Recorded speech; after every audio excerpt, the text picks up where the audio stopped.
अध्यक्ष महोदय, बदल आता किती लांब चालवायची नाही ना. खरं तर हा संपूर्ण नाही होते. खरं तर हा संपूर्ण राज्यातला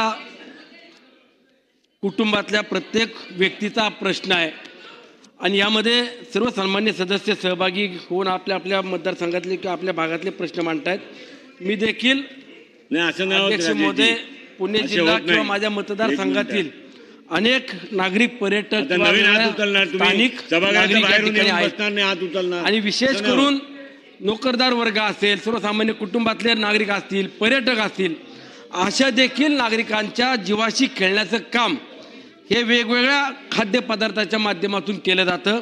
आणि अध्यक्ष महोदय, मगाशी सन्मान्य सदस्य जितेंद्रजी आव्हाड साहेबांनी उल्लेख केला की जे ह्या खात्याचे मंत्री म्हणून काम पाहत आहेत ते आदरणीय नरहरी झिरवळ साहेब आणि त्या खात्याचे सेक्रेटरी म्हणून काम पाहणारे तुकारामजी मुंडे साहेब, ह्या दोघांनी एकत्रितपणाने विचार केला आणि चांगलं काम करायचा निर्णय केला. म्हणूनच या सगळ्या कारवाया आपल्याला पाहायला मिळत आहेत. सुनीलजी प्रश्न विचारा आता. आणि लक्षवेधी 45 मिनिटं झाली आहे. प्रमुख महत्वाच्या मुद्द्यावरती येतो अध्यक्ष महोदय, प्रश्न विचारा की ज्या अधिकाऱ्यांची बदली होणार का, बदली केली जाईल का आणि त्याकरता काही कोट्या रुपये गोळा केले जात आहेत, हा आरोप आहे की प्रत्यक्षात काय आम्हाला माहित नाही. परंतु यामध्ये अध्यक्ष महोदय फक्त एक मिनिट हा आरोप आहे.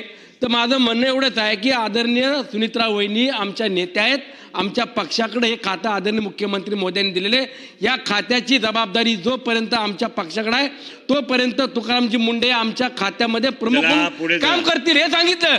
माझा स्पेसिफिक प्रश्न आता पुढे असा आहे की अध्यक्ष महोदय, ज्या ठिकाणी आपण कारवाई करतो, ज्या व्यक्तीवरती कारवाई करतो किंवा ज्या ठिकाणी ज्या जागेवरती कारवाई करतो, ज्या ठिकाणी असे अवैध धंदे असतात, त्या जागा मालक, तो दुकानदार किंवा जो विक्रेता आहे, यावरती एकदा कारवाई केल्यावरती दुसऱ्यांदा परत जर सापडला, तिसऱ्यांदा सापडला, चौथ्यांदा सापडला, तर आपण काय कशा पद्धतीनं कारवाई करणार हे आम्हाला स्पेसिफिक उत्तर पाहिजे.